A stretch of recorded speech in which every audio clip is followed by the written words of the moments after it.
Bonsoir à tous, merci de nous prêter attention à la une de l'actualité. Le président de la République, Abdelaziz Bouteflika, reçoit ce mercredi à Alger le diplomate algérien et ancien ministre des Affaires étrangères Al-Khdar Brahimi.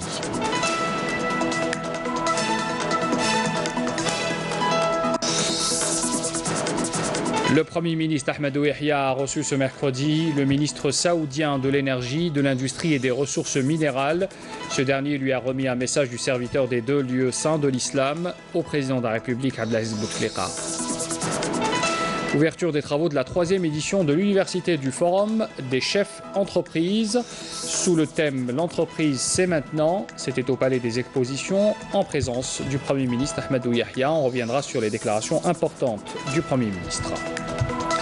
Et puis Abdouwahab Derbel poursuit ses visites à travers les wilayas en vue de voir de près les préparatifs des futures échéances électorales pour les APC et les APOI prévues le 23 novembre prochain.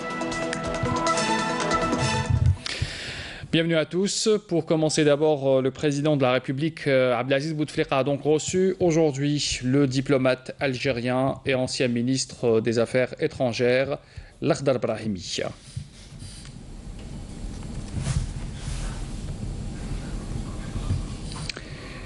Le dernier poste occupé par Al-Khdar Brahimi, il faut le rappeler, est celui d'envoyé des Nations Unies et de la Ligue des États arabes pour la Syrie, duquel il avait démissionné en fin mai 2014. Il est actuellement membre du groupe des sages de l'Union africaine et membre du comité des sages Global Elders. C'est un organisme institué par feu Nelson Mandela. Écoutez la déclaration de Al-Khdar Brahimi au sortir de cette audience. الأخ سيد الرئيس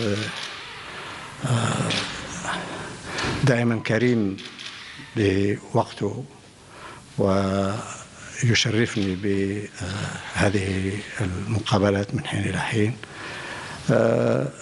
أنا أكلم عن بعض الاتصالات التي أجريها على أساس شخصي. Mon frère, Monsieur le Président, est toujours généreux et il me fait un grand honneur de le rencontrer. Je lui parle de mes contacts et des rencontres que je fais ainsi que des congrès auxquels je participe dans divers endroits du monde, comme en Asie cet été, en Amérique du Nord, au Canada et aux États-Unis, dont plusieurs villes aussi, comme le Caire ou à Khartoum. Et c'est une occasion d'en parler avec Monsieur le Président et de l'écouter également et de suivre ses conseils et aborder les questions de l'heure. Je le remercie pour cet honneur qu'il me fait. Et je suis toujours heureux de le rencontrer. وعن المشاكل التي تواجهها المنطقة قريبة والبعيدة. فأنا أشكر الرئيس على هذا الكرم الكبير وأنا سعيد أني دائما أشوفه صحته في تحسن ممكن بطيء لكن واضح. En effet, sa santé s'améliore doucement, mais sûrement. Et j'espère le revoir à une autre occasion. Merci infiniment. شكرا جزيلا.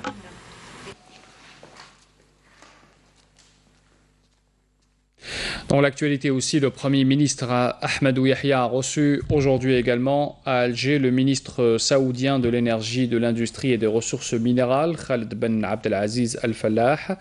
Ce dernier lui a remis un message du serviteur des deux lieux saints de l'islam, le roi Salman Ben Abdelaziz Al Saoud, au président de la République, Abdelaziz Bouteflika. L'audience s'est déroulée en présence du ministre de l'énergie, Mustafa Guitoune. Écoutez la déclaration du ministre saoudien. تشرفت اليوم بنقل رسالة أخوية من سيدي خادم الحرمين الشريفين الملك سلمان بن عبد العزيز إلى فخامة.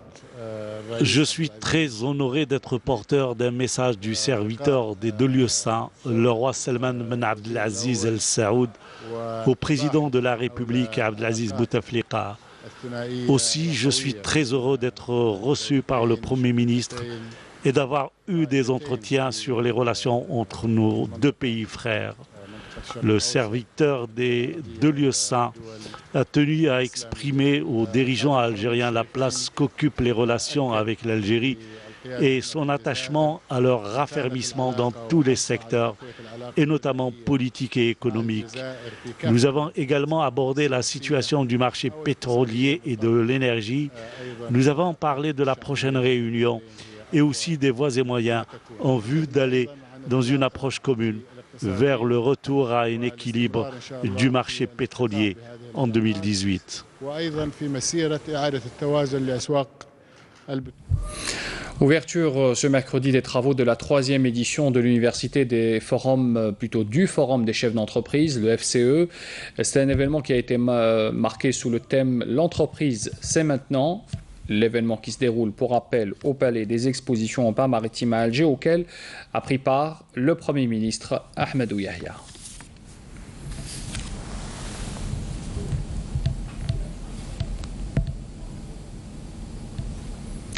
Et lors de cette rencontre, l'Union générale des travailleurs algériens et les organisations patronales publiques et privées ont adressé au président de la République, Abdelaziz Bouteflika, une lettre de soutien. Écoutez à ce propos la déclaration du secrétaire général de l'UGTA, Abdelmajid Sidi Saïd. À son Excellence, Monsieur le Président de la République, Monsieur Abdelaziz Bouteflika, lettre de soutien de l'UGTA, du FCE et des organisations patronales. Excellence, Monsieur le Président de la République, l'Union générale des travailleurs algériens, le Forum des chefs d'entreprise et les autres organisations patronales publiques et privées ont accueilli avec fierté votre appel lors du dernier Conseil des ministres aux travailleurs et aux entrepreneurs à redoubler de mobilisation et d'efforts pour l'intensification du développement national. Cet appel renforce notre détermination et nous implique davantage dans la mise en œuvre de votre programme présidentiel pour la construction nationale. Excellence, Monsieur le Président de la République, l'UGTA, le Forum des chefs d'entreprise et les organisations patronales, publiques et privées, s'engagent à agir pour le développement économique national par l'intensification de la croissance, la promotion des investissements, la promotion de la production nationale, le renforcement des performances des entreprises et la justice sociale. Puis dans son intervention également, lors de cette rencontre, le Premier ministre Ahmadou Yahya est également revenu sur cette motion de soutien faite au Président de la République. Écoutez sa déclaration. Notre plaisir d'être avec vous se renforce également du fait que nous sommes politiquement dans le même camp. Le camp de l'Algérie, le camp de ceux qui respectent les institutions de l'État et à leur tête, le président Abdelaziz Bouteflika. Je voudrais remercier l'UGTA et l'ensemble des organisations patronales pour leur motion de soutien qui vient d'être lue à l'endroit de Monsieur le Président de la République. Cette motion vient en droite ligne avec l'attitude de la grande majorité de notre peuple qui ne manque aucune occasion de réitérer son soutien, son appui, son respect et même son affection au président Abdelaziz Bouteflika. Cette communion du peuple avec son président est la conséquence logique de la politique mise en œuvre depuis 18 années, une politique grâce à laquelle la paix est revenue dans le pays, le développement humain s'est densifié partout, alors que le développement économique a connu un essor réel. Toujours lors de cette même intervention, Ahmadou Yahya a interpellé les chefs d'entreprise. Le Premier ministre leur a fixé d'abord et énuméré les buts à atteindre pour contribuer à l'essor économique national. Écoutez. Nous vous demandons de nous aider à bien connaître la production nationale pour savoir avec exactitude les domaines dans lesquels elle couvre déjà la demande locale. Deuxièmement, nous vous demandons de travailler en collaboration avec nos administrations locales à l'établissement d'une carte économique du pays, wilaya par wilaya, afin d'identifier les opportunités d'investissement qui existent, ainsi que les créneaux éventuellement déjà saturés. Troisièmement, nous vous demandons de contribuer à la réalisation ou à la réhabilitation, ainsi qu'à la gestion des zones industrielles que les pouvoirs publics sont prêts à mettre sous l'autorité des opérateurs qui y travaillent, pour peu que ces derniers s'organisent à cette fin. Quatrièmement, nous vous appelons à investir à travers le pays dans les réseaux de distribution de la production nationale, manufacturier ou agricole. C'est par ces méthodes modernes que le marché sera mieux régulé et que le producteur, y compris l'agriculture, pourront travailler avec de la visibilité dans ce qui concerne les débouchés. Cinquièmement, nous vous demandons d'investir dans les différents créneaux de la chaîne d'exportation de la production nationale. Nous devons avoir demain des entreprises de prospection de marché à l'extérieur. Nous devons avoir demain des entreprises de packaging. Nous devons avoir demain des entreprises d'affrètement, de transport de fret. Et nous devons avoir demain, je l'espère, même des entreprises privées dans le transport aérien ou maritime de fret. Sixièmement, nous vous appelons à participer à la formation de la main-d'œuvre qualifiée, d'une part par l'octroi de stages aux élèves des centres de formation et d'autre part par la création vous-même d'écoles privées des métiers selon les besoins des opérateurs. Septièmement, enfin, nous vous demandons de participer à la recherche-développement au niveau des entreprises pour améliorer la qualité des produits et des prestations, de sorte à aller à la conquête accrue de marchés extérieurs. Je voudrais vous assurer, mesdames et messieurs, que le gouvernement sera toujours au service de nos entreprises et au service de nos travailleurs pour construire ensemble cette Algérie qui avance. Puis dans son intervention devant les chefs d'entreprise, le Premier ministre a également parlé de chiffres. Il revient notamment sur le montant du budget d'équipement qui connaît une hausse pour l'année 2018, 1000 milliards de dinars de plus que l'année dernière, précisera Ahmadou Yahya. Cet argent sera destiné à l'investissement. Écoutez.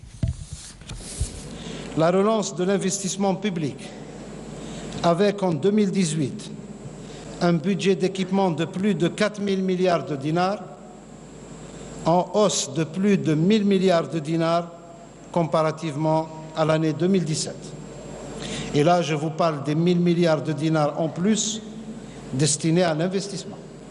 Je ne parle pas de 900 milliards qui sont destinés à rembourser les créances ou à rembourser la CNAS. Ces crédits comporteront près de 250 milliards de dinars directement destinés au développement local. Mieux, le budget pour l'année prochaine comprendra également plus de 260 milliards de dinars destinés à la bonification des taux d'intérêt. Deuxièmement, la remise en activité de l'intense programme de soutien à l'agriculture décidé par Monsieur le Président de la République en 2009 et malheureusement contrarié par la crise financière ces dernières années. Troisièmement, l'allègement au niveau des banques du poids des créances détenues sur l'État par des organismes économiques tels que la Sonatrach ou la Sonelgaz, par exemple, ainsi que du poids du financement du logement promotionnel.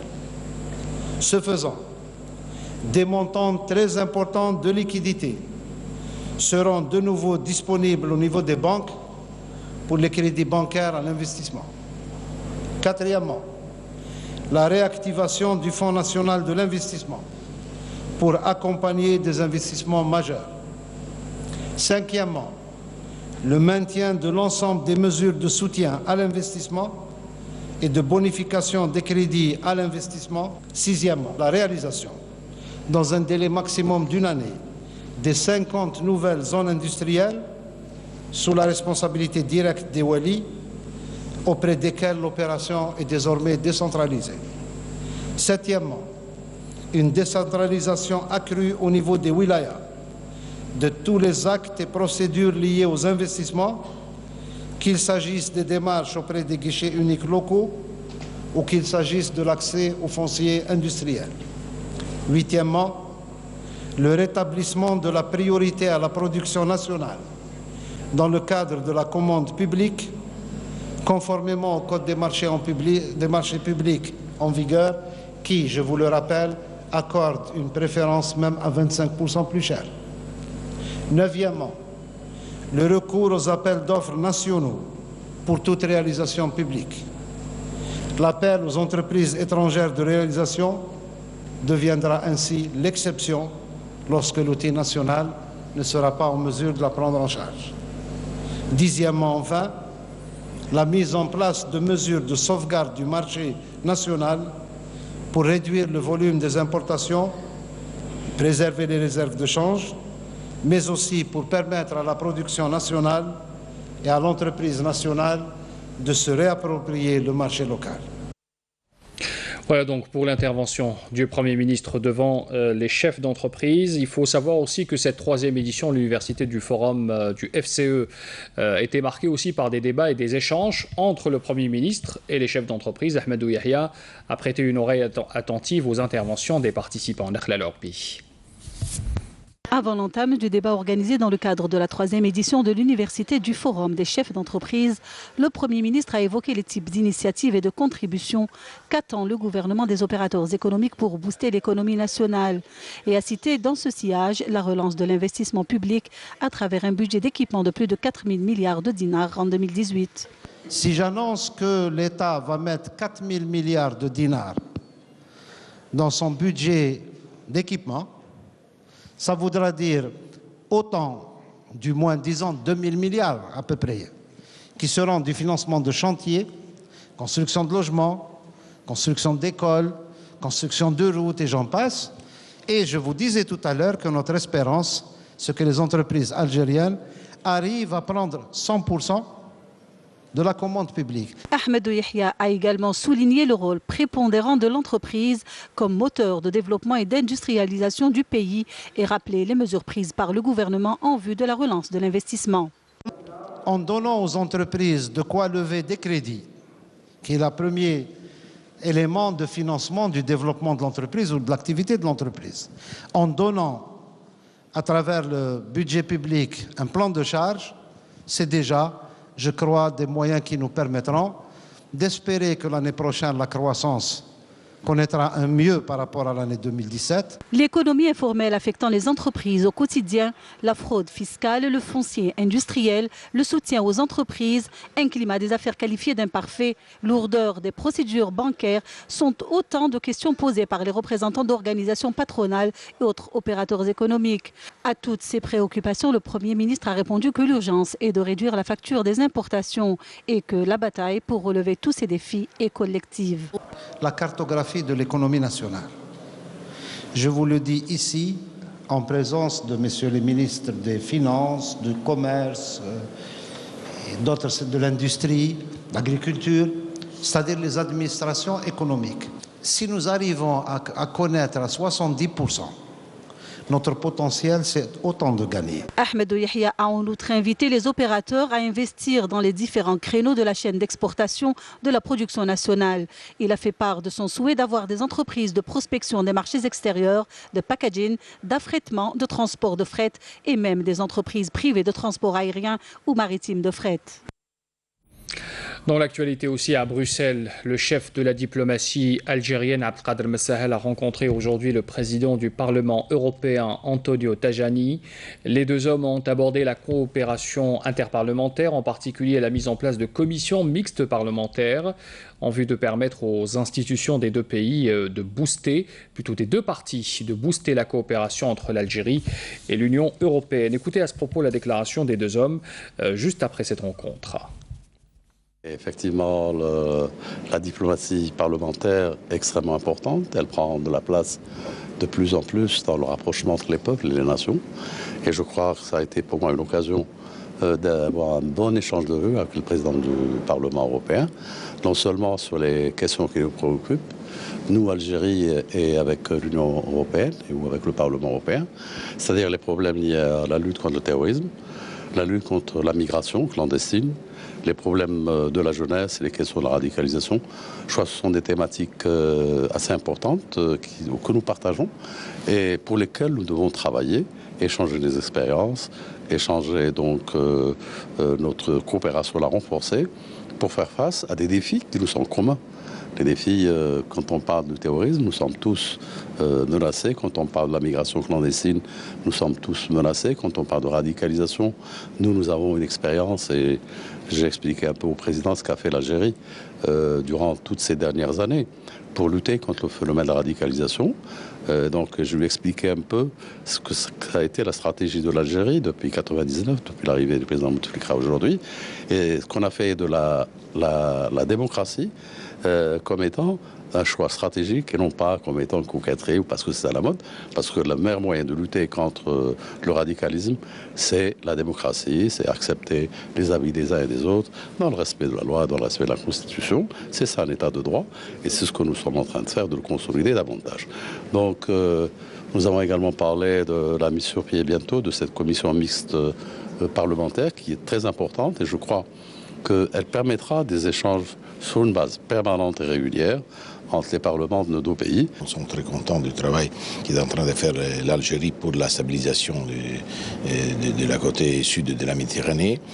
Très important le travail pour la stabilisation de la Libye et aussi pour la lutte contre le terrorisme, contre Boko Haram. La Libye regarde, l'Algérie regarde avec un grand intérêt ce qui se passe dans les pays du Sahel et engagé contre Boko Haram.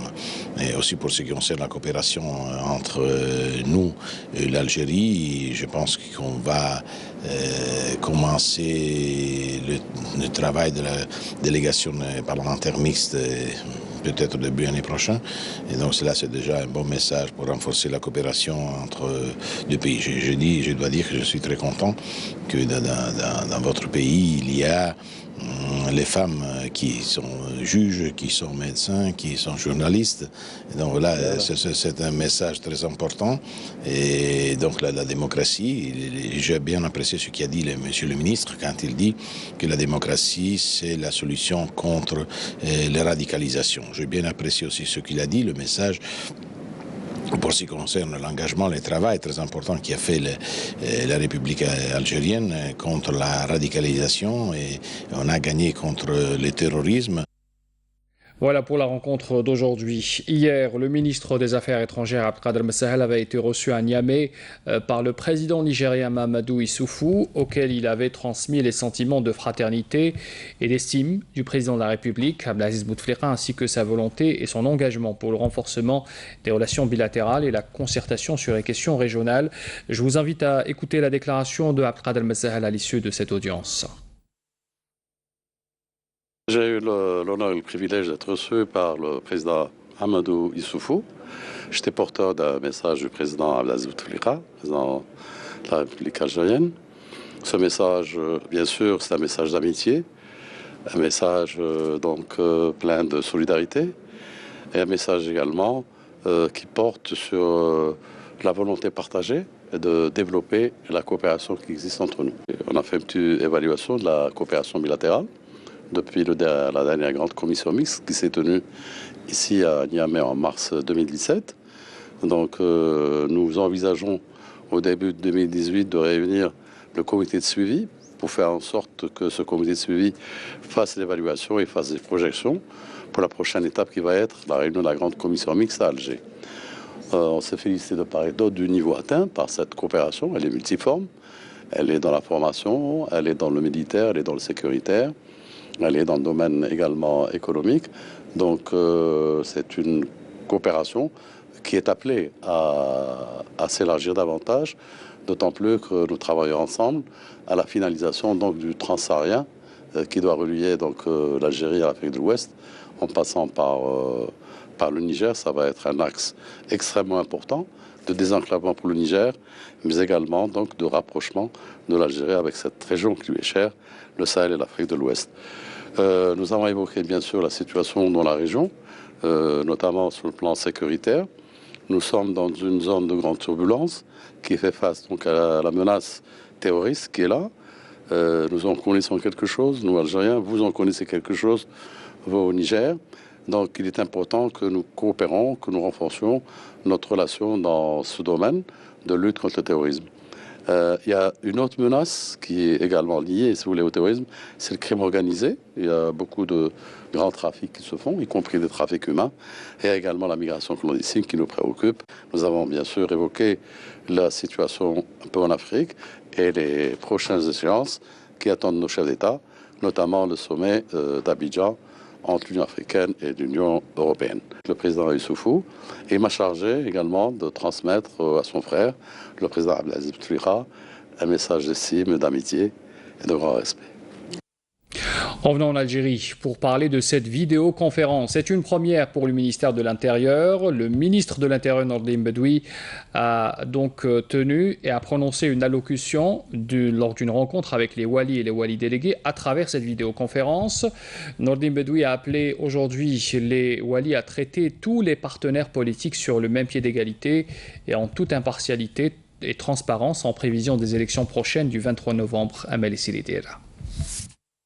Consacrée au déroulement des préparatifs des élections locales, cette rencontre qui a regroupé les walis et walis délégués par vidéoconférence a été l'occasion d'aborder les principaux points pour assurer une parfaite organisation des élections locales du 23 novembre prochain. إن دوركم أن تقدموا تنظيما انتخابيا ناجحا عصريا ومثاليا. Vous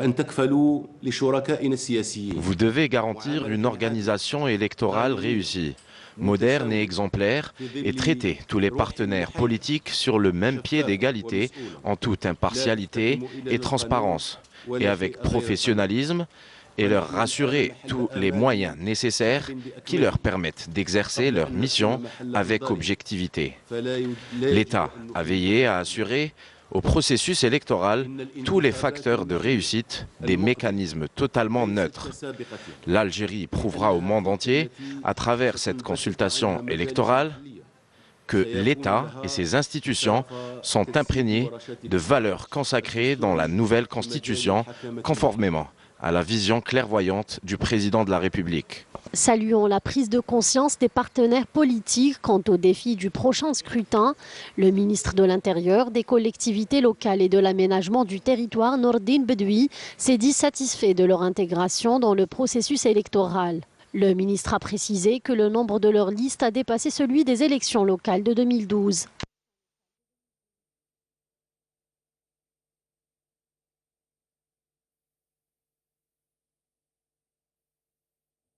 الله أكبر الله أكبر أشهد أن لا إله إلا الله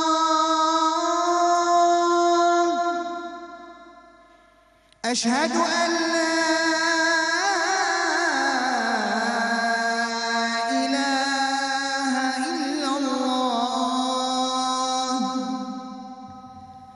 أشهد أن محمدًا رسول الله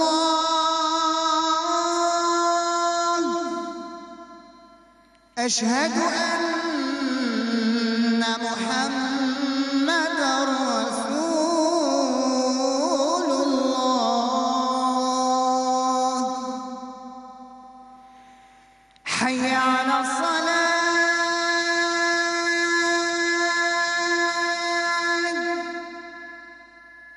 حي على الفلاح حي على الفلاح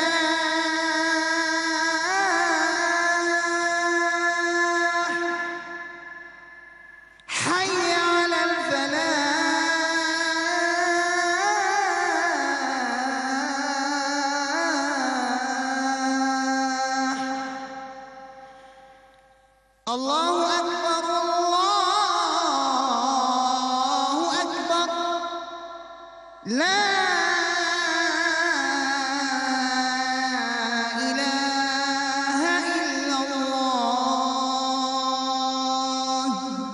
اللهم رب هذه الدعوة التامة والصلاة القائمة آت محمدا الوسيلة والفضيلة وابعثه مقاما محمودا الذي وعدته. تقبل الله صلاة الجميع. Dans l'actualité aussi, Abdelwahab Derbel poursuit ses visites à travers les wilayas en vue de voir de près les préparatifs des futures échéances électorales, des APC et des APOI, prévues pour rappel le 23 novembre. Cette nouvelle sortie du président de la haute instance indépendante de surveillance des élections était réservée cette fois aux wilayas des hauts plateaux de l'ouest, Tiaret, El Bayat. Le compte-rendu d'Abdelmajid Bankassi.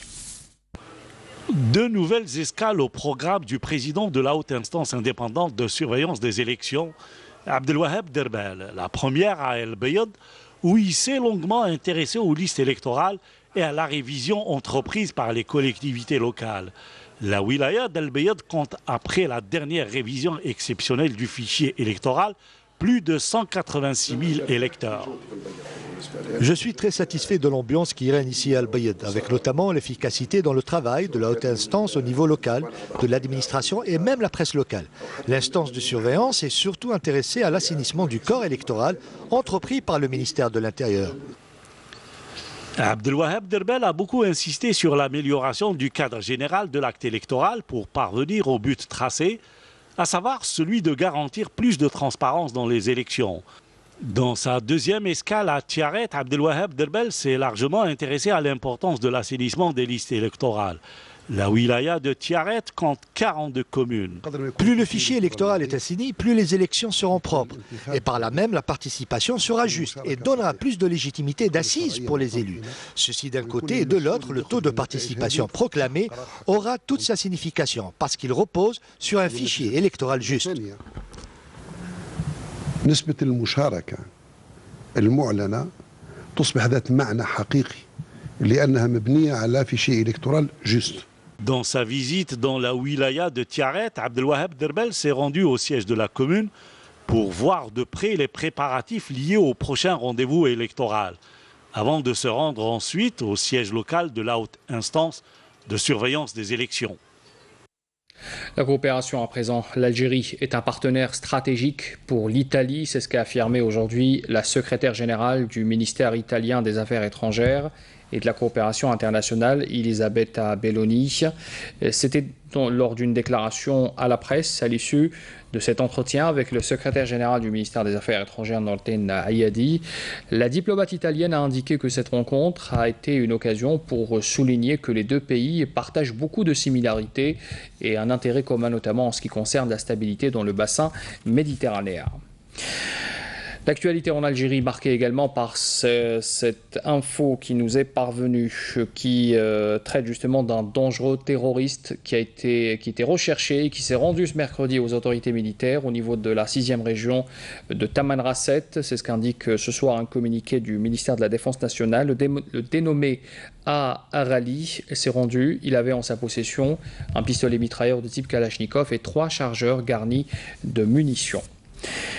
On apprend également que 2 éléments de soutien au groupe terroriste ont été arrêtés hier à Tiaret par un détachement de l'armée nationale populaire, tandis qu'un autre détachement a découvert et détruit une bande de confection artisanale à Bdjaïa. C'est toujours un communiqué du MDN qui nous informe ce soir. Dans le même contexte, des détachements de l'ANP et des gardes frontières et des éléments de la gendarmerie nationale ont intercepté dans plusieurs villes et plusieurs régions, Tlemcen, Bel Abbas, Mestghanem et Bachar également, 2 narcotrafiquants, et saisi aussi 79,7 kg de kif traité, 822 comprimés psychotropes et 2248 unités de différentes boissons, tandis que 23,7 quintaux de tabac et 1750 paquets de cigarettes ont été saisis à Biskra et Adrar, rajoute la même source. Enfin, des gardes-côtes ont déjoué à Tlemcen, Annaba, El-Qala, des tentative d'émigration clandestine de 63 personnes à bord d'embarcations de construction artisanale, alors que 40 émigrants clandestins de différentes nationalités ont été arrêtés également à Tlemcen, Hama et Sétif aussi. L'actualité marquée également par cette visite de l'envoyé personnel du secrétaire général des Nations Unies pour le Sahara occidental, Horst Kohler.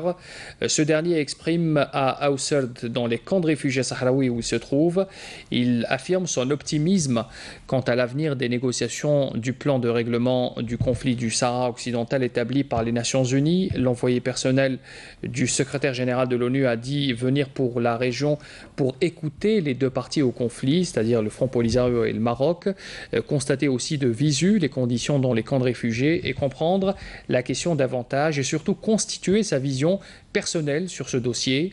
La tournée de Kohler est la première dans la région, il faut souligner, depuis sa nomination le 8 septembre dernier par le secrétaire général des Nations Unies, Antonio Guterres, comme envoyé spécial au Sahara occidental.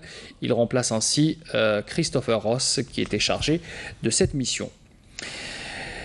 Retenez également cette déclaration du représentant du Front Polisario auprès des Nations Unies, Ahmed Boukhari. Ce dernier réaffirme à Boujdour, dans les camps de réfugiés sahraouis, la participation de la République arabe sahraoui démocratique au 5e sommet Union africaine-Union européenne, prévu les 29 et 30 novembre prochains à Abidjan, en Côte d'Ivoire, au même titre que tous les États membres de l'Union africaine. Boukhari ajoute, soit Abidjan envoie une invitation à l'ensemble des États membres de l'UA, la RAS y compris, soit l'événement se tiendra dans la capitale éthiopienne. Je vous invite à écouter sa déclaration.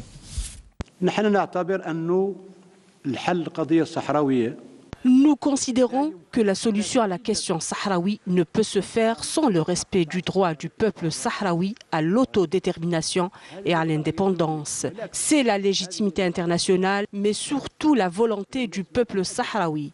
Et nous ne permettrons aucunement tout complot contre notre peuple.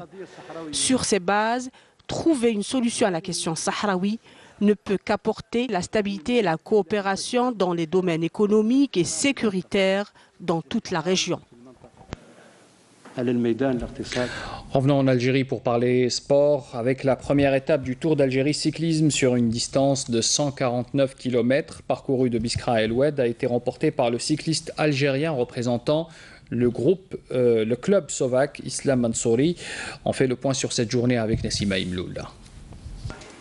Le coureur algérien Islam Mansouri du club slovaque a remporté la première étape du Tour d'Algérie cycliste 2017 engagé entre Biskra et El Oued sur une distance de 149 km. Considéré comme le meilleur espoir du cyclisme algérien, Mansouri a franchi la ligne d'arrivée au sprint final avec un temps de 3h31 minutes et 12 secondes devant Azdin Lagab du GS Pétrolier et du Tunisien Ali Nousri. وقدرت نتفوق على هذه المرحله هذه مازالوا 6 مراحل لازم نعرفوا كيف نجيريو لاكورد ونجيريو المايو جون ان شاء الله. Cette victoire a permis à l'Algérien d'endosser le maillot jaune de leader et les maillots verts du meilleur sprinter et blanc du meilleur espoir. Le maillot bleu du coureur le plus combatif est revenu à Sassen Al-Qassib du GS Pétrolier. La deuxième étape du Tour d'Algérie de cyclisme 2017 prévue pour demain mènera le peloton de Tougourt à Ouargla sur une distance de 123 km. On termine avec cette virée à Tiaret pour découvrir cette ferme pilote créée en 1877, le Hara national Chauchawa de la ville de Tiaret, qui se consacre à la reproduction et à l'élevage du pur sang arabe et du cheval barbe. De nombreux chevaux de cette jumenterie sont exportés même chaque année vers plusieurs pays, notamment l'Europe, dans l'Allemagne, l'Italie ou encore la France. Saïda Mayouf, reportage. La jumenterie de Tiaret, le plus ancien et le plus grand haras d'Algérie, s'est forgé et depuis plusieurs décennies déjà une notoriété internationale dans la production et l'élevage du pur sang arabe et du cheval barbe. Et c'est bel et bien dans cet établissement Chauchawa, créé en 1877 et devenu patrimoine national en 1947, que naissent depuis plus d'un siècle les meilleurs chevaux d'Afrique. La jumenterie de Tiaret élève deux races principales qui sont le cheval arabe, qui existe donc depuis 1877, et la race barbe, qui est la race nationale, qui est la race algérienne, Donc c'est notre patrimoine équestre et l'origine remonte à 13 000 ans au moins. Donc depuis l'indépendance, la jumenterie de Tiaret s'est lancée dans la production de chevaux pour le loisir et pour le sport, et les courses hippiques, etc.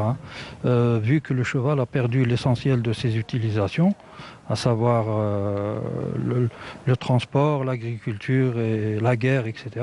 Et lorsqu'il s'agit de faire de la pose pour des prises de photographie, le cheval exhibe majestueusement toute son élégance. Presse-bouc oblige.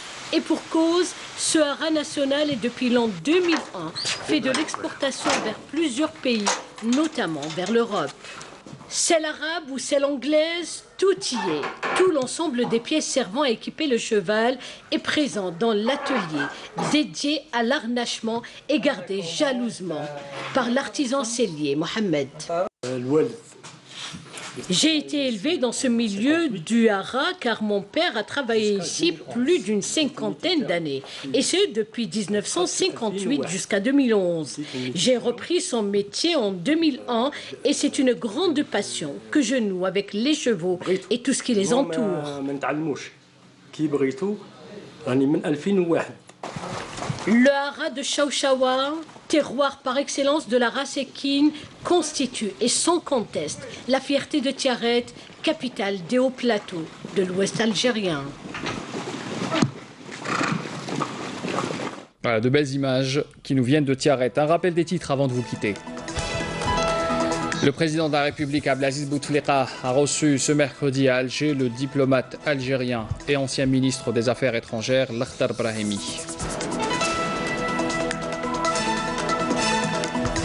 Le Premier ministre Ahmadou Yahya a reçu aujourd'hui à Alger le ministre saoudien de l'énergie, de l'industrie et des ressources minérales. Ce dernier lui a remis un message du serviteur des deux lieux saints au président de la République Abdelaziz Bouteflika. Ouverture des travaux de la 3e édition de l'Université du Forum des chefs d'entreprise sous le thème « L'entreprise, c'est maintenant » au Palais des Expositions à Alger en présence du Premier ministre Ahmadou Yahya. Puis Abdouwahab Derbel poursuit ses visites à travers les wilayas en vue de voir de près les préparatifs des futures échéances électorales du 23 novembre pour les APC et les APUI. Fin de ce journal, merci de l'avoir suivi, très bonne soirée à tous. Retrouvez à partir de demain Faria Lassari et Nadia Madassi pour les éditions du week-end. Très bon week-end à tous, à dimanche.